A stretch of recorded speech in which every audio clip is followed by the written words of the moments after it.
Good evening. कारक में आज नेक्स्ट चैप्टर है पंचमी विभक्ति। आज मेरी आवाज कुछ भारी है, तो जितनी देर पढ़ाया जा सकेगा उतनी देर पढ़ूंगी। तो हमने अब तक पढ़ी है कारक प्रकरण के अंदर 4 विभक्तियां। प्रथमा, द्वितीया जो कर्म में लगती है, कर्म प्रवचनीय में लगती है, और उसके अलावा वो जिनमें कारक होता है लेकिन और कुछ नहीं होता उनमें लगती है। तीसरी थी करण कारक और उसमें लगने वाली तृतीया विभक्ति। फिर थी संप्रदान कारक और उसमें लगने वाली चतुर्थी विभक्ति। अब है पांचवी विभक्ति, अपादान में यूज होती है जो, और उसके अलावा जो भी जिस जिसमें यूज होती है उसको हम आज पढ़ेंगे। पंचमी विभक्ति। सबसे पहले देखते हैं कि अपादान कारक क्या होता है। तो ध्रुवम अपाये पादान, विभाग या पार्थक्य। अपादान अपाये, अपाये ध्रुव या अवधिभूत। ध्रुवम अपाये, अपाये यानी विभाग या पार्थक्य को जो प्रदर्शित करे। कब? ठीक है, तब ध्रुवम जो ध्रुव है या अवधिभूत है। कहने का मतलब है ध्रुव का मतलब होता है जो रुका हुआ है। जब भी पृथक्करण होगा तो उनमें से यूजुअली कभी कभी तो ऐसा होता है कि दोनों चीजें मूव करती है, तो यूजुअली यूं होता है कि एक चीज टिकी हुई है, ध्रुव है, अटल है। तो जो ध्रुव वस्तु है उसमें ध्रुव में अपादान संज्ञा होगी। ठीक है, कह रहा है कि विभाग या पार्थक्य के साथ होने पर, विभाग का मतलब अलग होना, किसी के टुकड़े होना, अलग अलग भाग होना, वो विभाग हुआ। तो पार्थक्य यानी पृथक्करण। दो चीजें जब भी अलग होगी तब ये चीज साध्य हो, अगर दो चीजों का अलग होना, तब जो ध्रुव या अर्धिभूत है यानी जो रुका हुआ है उस कारक को अपादान संज्ञा होगी। मान लो पेड़ से पत्ता गिरता है, तो इनमें से रुका हुआ क्या है? पेड़ है जो अपनी जगह पे टिका हुआ है। पत्ता यहाँ था, पेड़ के लगा हुआ जो नीचे पहुंच रहा है, तो पत्ता क्या हुआ? अध्रुव या गतिशील चीज हुई। ध्रुव क्या हुआ? पेड़ हुआ। ठीक है, तो यहाँ पर अपादान संज्ञा किसकी होगी? पेड़ की होगी। जब भी पृथक्करण का काम आएगा तो जो अटल है या जो रुका हुआ है उसकी अपादान संज्ञा हो रही है, ये ध्यान रखना। अपादान संज्ञा उस दोनों में से किसकी हो रही है? तो जो रुका हुआ है उसकी अपादान संज्ञा हो रही है। अब ये अगला सूत्र है अधिकार सूत्र। ये कह रहा है अपादाने पंचमी, जब अपादान होगा वहां पंचमी विभक्ति होगी। किसमें? अपादान के अंदर। अपादान संज्ञा क्या है? वो जो ध्रुव है उसी में पंचमी होगी। जैसे एग्जाम्पल देखते हैं इसके।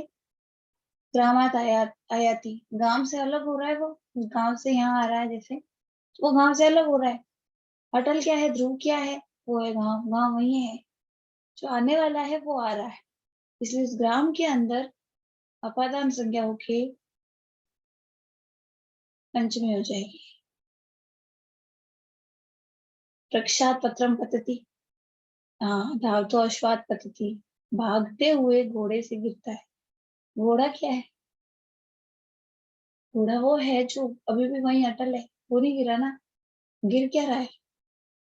जो सवार है वो गिरा है। इसलिए अश्व क्या हुआ? ध्रुव हुआ। इस वजह से यहाँ धावता अश्वात, इस दूसरे एग्जाम्पल का रीजन यही है कि अश्व घोड़ा भाग रहा है लेकिन फिर भी उसको ध्रुव माना है। क्यों ध्रुव माना है? तो गिरा वो नहीं है ना, इस वजह से उसको ध्रुव माना है। ये ध्यान रखना है। इस वजह से अश्व में अपादान हुई।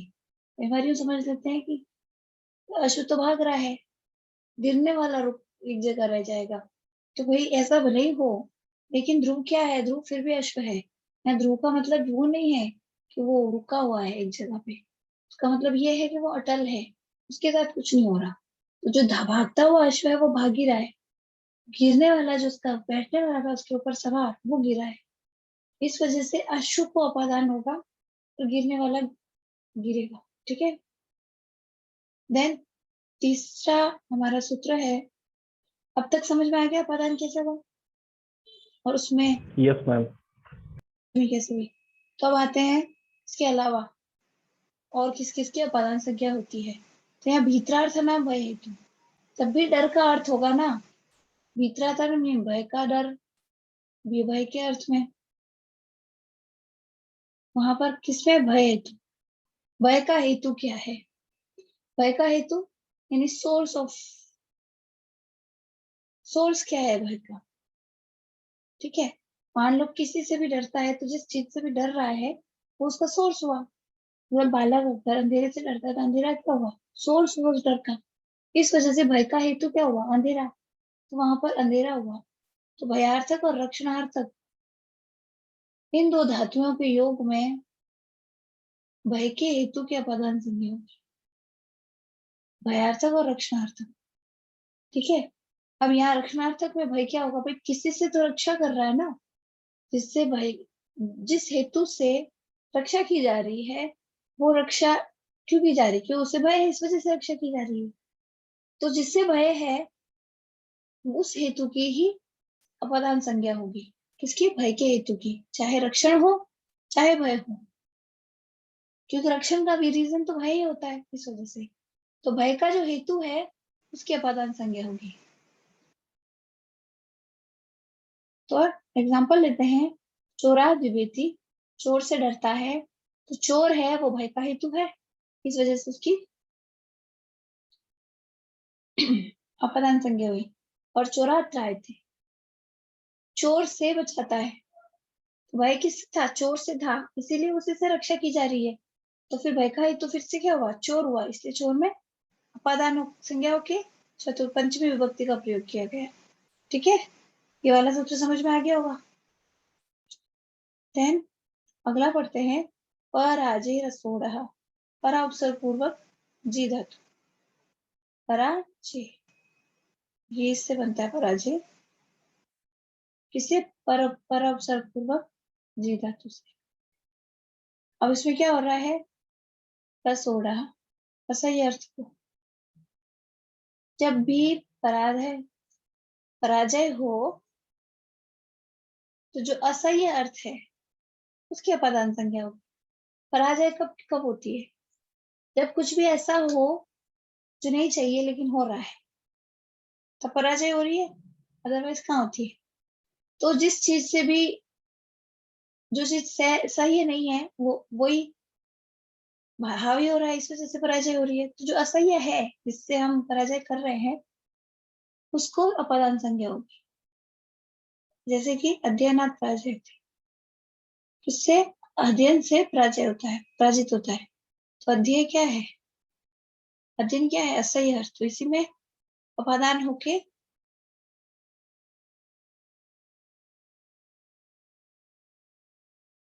पंचमी का प्रयोग होगा।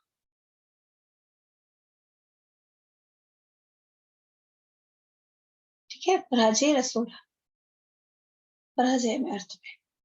देन आगे बढ़ते हैं, वारणार्थानाम इप्सिता, वारण अर्थ वाली धातुओं का प्रयोग होने पर इप्सित अर्थ।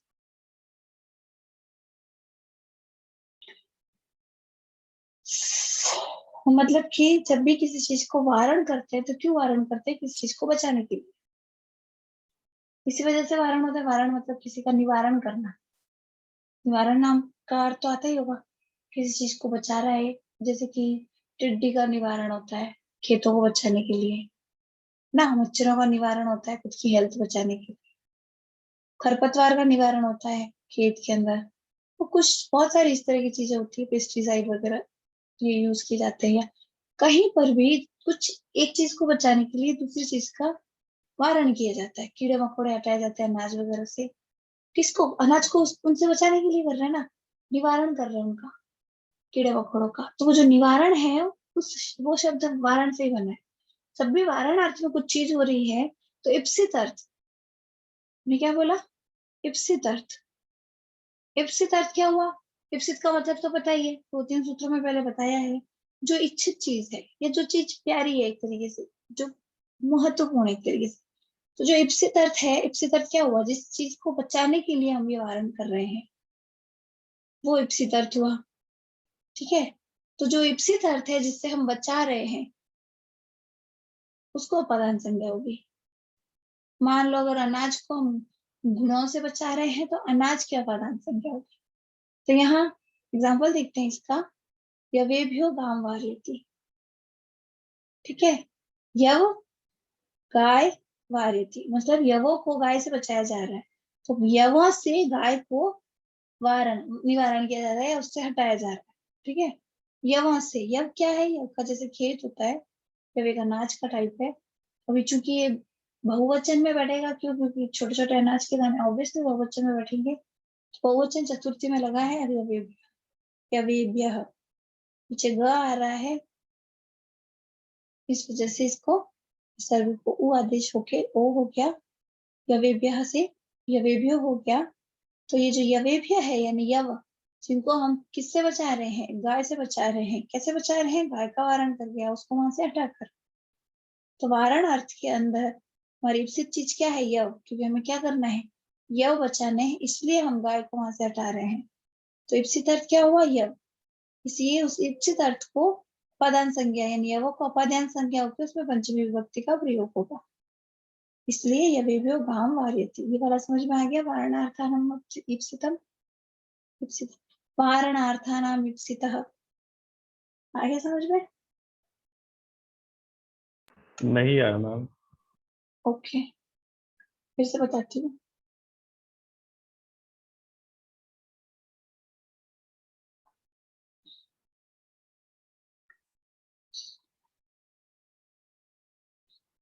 यहाँ लिखा है वारणार्थानाम, यानी कि वारण अगर वारण अर्थ हो तो इप्सितः, जो इप्सित है उसकी अपादान संज्ञा होगी। यहाँ हम अपादान संज्ञा कर रहे हैं, सबकी अपादान कारक करें एक तरीके से। तो वारणार्थ, वारण निवारण होता है, उसको वारण बोलेंगे।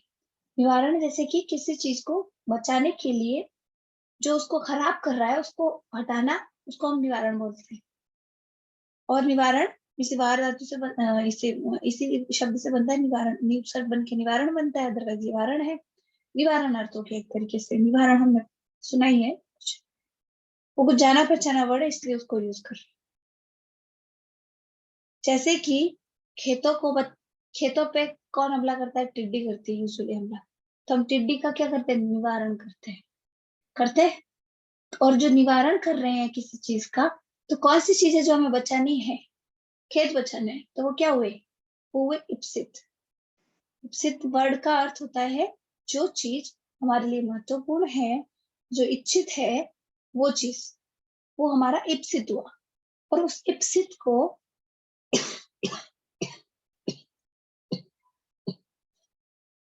उस इप्सित के रक्षणार्थ हम किसी चीज का वारण करेंगे। तो उस वारण अर्थ में जो इप्सित है, उस इप्सित की अपदार्थ संज्ञा होगी। मान लो एक खेत है, इसमें अनाज उगा हुआ है, टिड्डी आ रही है, तो हम इसका निवारण करेंगे, किस लिए, इसको बचाने के लिए। तो ये क्या हुआ, इप्सित। और इप्सित होने की वजह से इस खेत की क्या हुई, अपदार्थ संज्ञा। इस वजह से खेत में पंचमी विभक्ति का प्रयोग करेंगे। मान लो फसल, खेत थोड़ी बचाएंगे, फसल बचाएंगे, तो जो फसल है, और ये टिड्डी की जगह गाय भी हो सकती है, चरने आ जाए खेत को। जैसे मान लो जैसे यव का खेत है, यव की फसल उगाई हुई है, तो उस यव है, विकसित हुआ, उसको गाय से बचाना है, तो अपादान किसकी हुई, इस विकसित यव की हुई। ये जो यव उगी हुई है यहाँ पर, यव मतलब जौ की फसल उगी हुई है, जब मान लो यहाँ पर जौ की फसल को हम गाय से बचा रहे हैं, तो वारण किसका कर रहे हैं हम, गाय का वारण कर रहे हैं, किस लिए, फसल, यव की फसल को बचाने के लिए। इप्सित क्या हुआ, यव की फसल, तो अपादान संज्ञा किसकी हुई, यव की। अपादान होने की वजह से यव में क्या लगेगी, पंचमी लगेगी। चूंकि ये बहुवचन है इसलिए पंचमी बहुवचन से यवेभ्य आएगा, ठीक है। बचा किससे रहे हैं, गाय से, तो इसकी क्या होगी, कर्म संज्ञा।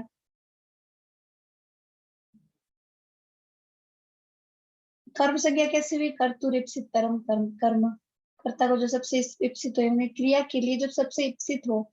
क्रिया क्रिया क्या है, वार है, वार धातु है, वारयति, वारण, वारण किसका किया जा रहा है? गाय का। गाय नहीं होगी तो वारण किसका करेंगे? तो क्रिया के लिए सबसे इप्सित क्या हुआ? गाय हुई, इसलिए गाय की क्या होगी? कर्म संज्ञा, इसलिए हमने उसमें द्वितीय का प्रयोग किया है। फिर वारयति, गाय को वारता है यानी वहां से हटाता है, किस लिए? यवों को बचाने के लिए, इसलिए इन यवों के अपादानों के पंचमी हुई। अब समझ में आ गया? Yes ma'am. ओके, आगे बढ़ते हैं।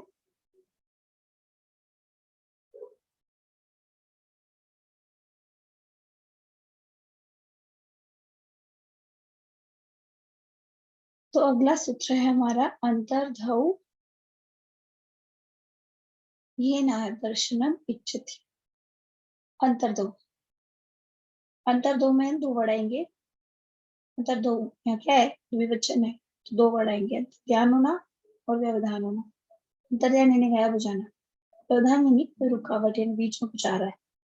ठीक है, ये ना दर्शनम, जिसका आदर्शन हो यानी जो नहीं दिखाई दे रहा। अंतर्ध्यान होने में अंतर्ध्यान होने वाला नहीं दिखाई दे रहा, व्यवधान होने में जो बीच में आ रहा है वो नहीं आता, उसके पीछे जो रह रहा है वो दिखाई नहीं देता, इस वजह से यहाँ आदर्शन लिखा है, इच्छति।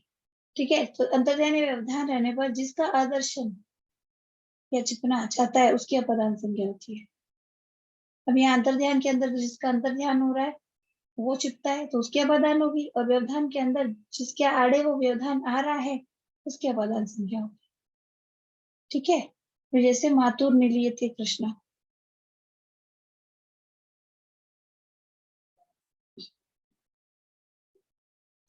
लिखा है जिससे दर्शन हो, जिसका नहीं, सॉरी मैंने गड़बड़ करी है यहाँ, जिससे अदर्शन हो, ये लिखा है जिससे, यस्य नहीं है, यस्य होता तो जिसका होता, ये जिससे,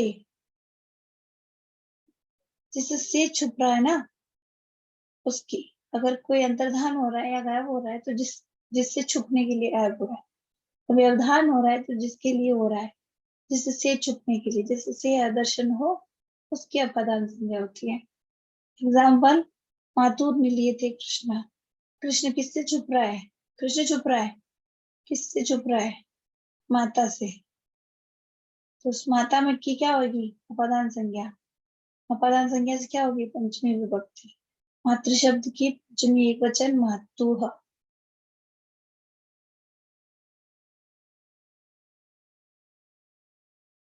मातुः ने लिए थे कृष्ण, माता से छुपता है, कृष्ण माता से छुपता है।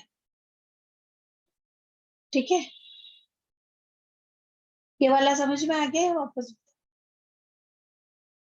आ गया मैम, आ गया। ओके। नेक्स्ट, आख्यातोपयोग।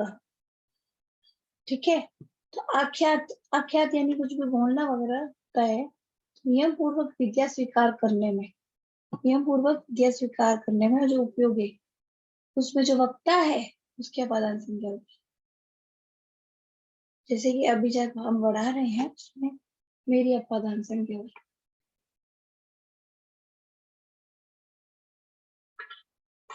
अगर नियम पूर्वक कुछ भी विद्या स्वीकार की जा रही है या कुछ भी पढ़ाया जा रहा है, कुछ बताया जा रहा है, कुछ भी सिखाया जा रहा है, विद्या में कुछ भी आ सकता है, कोई कौशल सीख रहा है उस पर भी विद्या वर्ड यूज कर सकते हैं। लेकिन ना कुछ वास्टनेस होती है कुछ वर्ड्स की, उसको एक बार देखा, क्यों? क्योंकि कुछ वर्ड्स होते हैं जो अपने साथ खूब सारे वर्ड्स को लेके चलते हैं। यहाँ विद्या में कौशल सीखना वगैरह कुछ भी हो सकता है, कुछ भी सीखना विद्या में काउंट हो सकता है। जो भी सिखाने में वक्ता है, जो सिखाने वाला है उसकी अपादान संज्ञा हो रही है। ठीक है, जैसे उपाध्यायात अदिति, यहाँ अध्ययन में है, अध्ययन अदिति, अध्ययन किससे किया जा रहा है? उपाध्याय से, तो उपाध्याय वक्ता हुआ, इसलिए उसकी क्या हुई? अपदान संज्ञा। जैसे हम उसमें पंचमी करेंगे तो हो जाएगा उपाध्यायात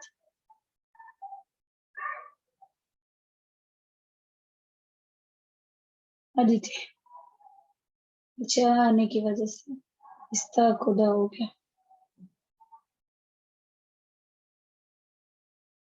ये एक व्यंजन संधि का एग्जाम्पल हुआ एक तरीके से। ठीक है, बाकी ये समझ में आ गया होगा अपादान कैसे हुआ। उपाध्याय की अपदान संज्ञा होगी। क्यों होगी? क्योंकि वो वक्ता है, क्योंकि वो सिखा रहा है। ठीक है। जनित परतु प्रकृति, जायमान पदार्थ उत्पत्ति की जो आश्रयभूत के हेतु या कारण का उपादान होता है। ठीक है।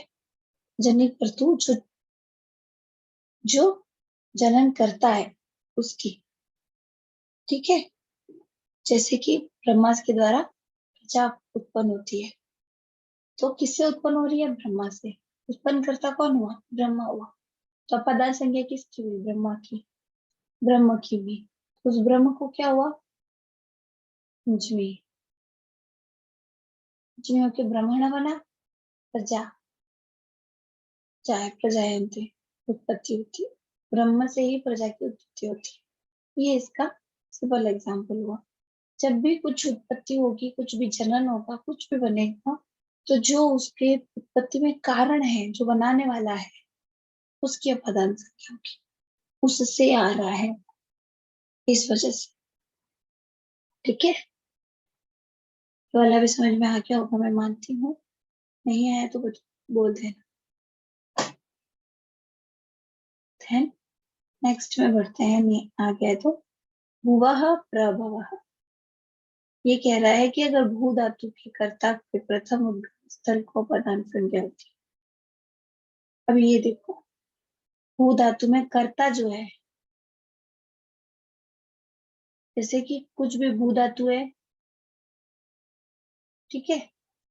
अभी उसमें जो भू का मतलब होता है होना, कुछ भी उत्पन्न होना, एक तरीके से उसकी उत्पत्ति या एक तरीके से उसकी एग्जिस्टेंस, एग्जिस्टेंस बताने वाली धातु है ये, किसी भी चीज की। ठीक है। अब अगर किसी चीज की एग्जिस्टेंस है, तो इस एग्जिस्टेंस के बारे में ये ध्यान देखना है, प्रकाशन स्थान उसकी एग्जिस्टेंस का फर्स्ट रीजन क्या है, फर्स्ट कॉज। किसी भी चीज की एग्जिस्टेंस फर्स्ट कॉज क्या है? प्रकाशन स्थान वो हुआ। भुवः, जब भी भू धातु का प्रयोग होगा तो प्रभव, जिससे वो उत्पन्न हुआ है, तो उसका प्रकाशन स्थान यानी उसका एग्जिस्टेंशियल कॉज, उसकी एग्जिस्टेंस। भू धातु का उपयोग हो रहा है एग्जिस्टेंस के तौर पे, और जब एग्जिस्टेंस की बात हो तो एग्जिस्टेंशियल कॉज होता है ना, जो जिसकी वजह से एग्जिस्टेंस है, उसको अपादान संज्ञा होगी। ठीक है। जैसे एग्जांपल देती हूँ, गंगा है। गंगा है, उसकी एग्जिस्टेंस है, लेकिन किससे एग्जिस्टेंस? हिमालय से निकलती तब है, इस वजह से हिमवतः गंगा प्रभवती। गंगा की उत्पत्ति हिमालय से होती।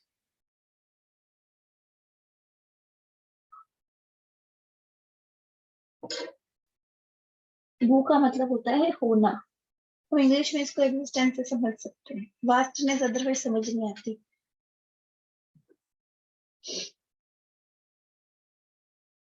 तो ये हुई भू धातु, भू प्रभुवा प्रभवा। तो जब भू धातु का प्रयोग होगा, और चूंकि भू धातु का प्रयोग ही एग्जिस्टेंस है, तो फिर एग्जिस्टेंस का जो फर्स्ट कॉज है, मेन कॉज, उसको हम लेंगे।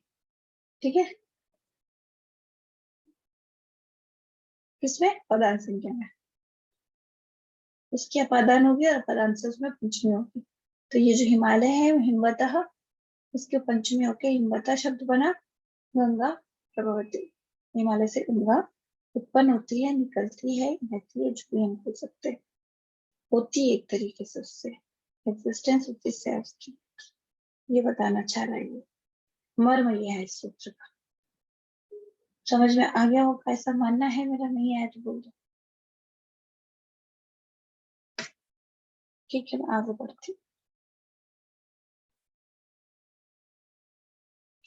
अन्याराधितरर्थे दिक्शब्दान चुत्तर पद आ जाहि युक्ते।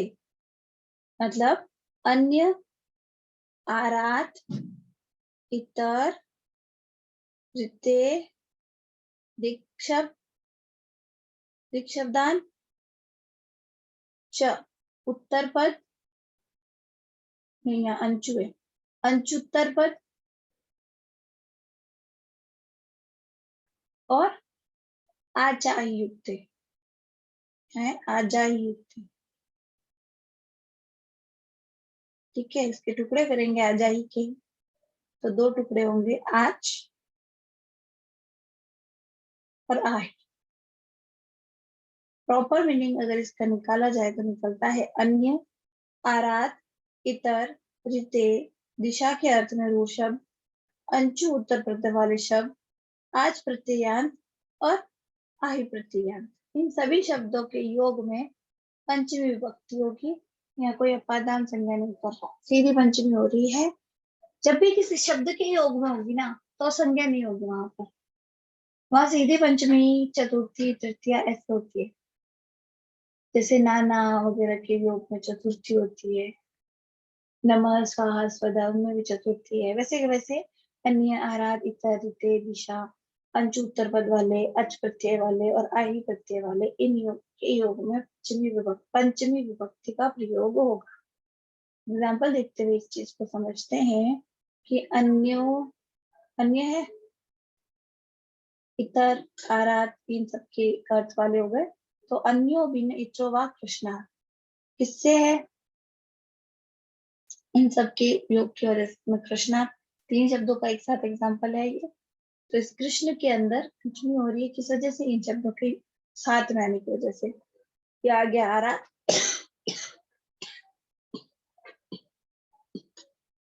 सॉरी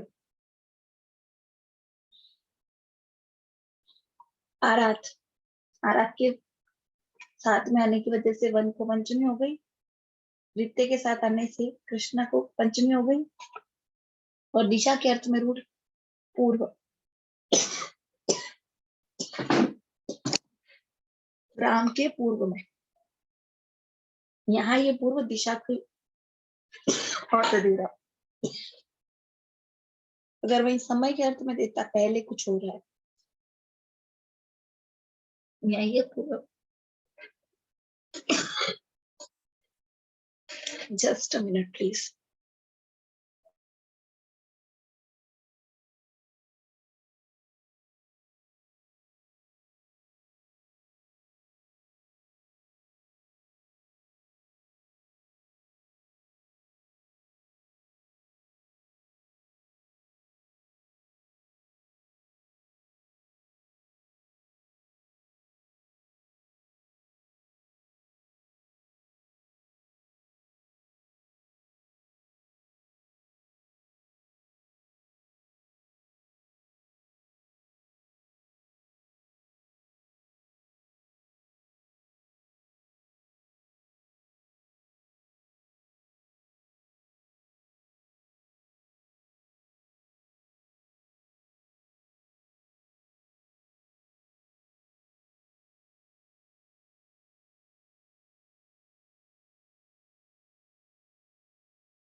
पूर्व यहाँ पर समय से पूर्व या इस तरह की कोई नहीं दे रहा है, ये यहाँ पूर्व दिशा को इंगित कर रहा है, ग्राम से पूर्व दिशा। इस वजह से ये दिशा वाला हो गया। अगर इसी जगह पूर्व किसी पहले या इस तरह का अर्थ बता रहा होता तो फिर ग्राम को पंचमी नहीं होती। इस वजह से दिशा के अर्थ में होने की वजह से पूर्व के साथ पंचमी हो रही है। मतलब पूर्व पूर्व के साथ आने के कारण ग्राम में पंचमी हो रही है। ठीक है, तो इन सभी अर्थों ये तीन तो क्या हुए? प्रत्यय, अंशु, आच और आही। इसके अलावा तो सीधे सीधे शब्द लिखे। दिशा के अर्थ में रूढ़ शब्द तो ऊर्ध्व, अध, चार ये दिशाएं, और चार हम आग्नेय, नैऋत्य, ईशान और वायव्य को ले सकते हैं। टोटल जो 10 दिशाएं हैं, उनके अलावा दिशा सूचक शब्द इधर उधर हो सकते हैं ज्यादा से ज्यादा। तो उनके अर्थ में जो रूढ़ शब्द है वो 10 हो गए, वो प्लस तो ये चार, इन 5, इन 10 और 4 14 के अंदर तो हम पक्के तौर पर पंचमी उपयोग कर सकते हैं। ठीक है, ये वाली चीजें समझ में आने की थोड़ी कम की गुंजाइश है, पर लेकिन ये यूजुअली इतने यूज नहीं आते हमारे, इस वजह से इनको अगर जाने भी दोगे तो चलेगा। इस तरह से ये वाला सूत्र अब समझ में आ ही गया होगा कि कैसे होता है। आ गया?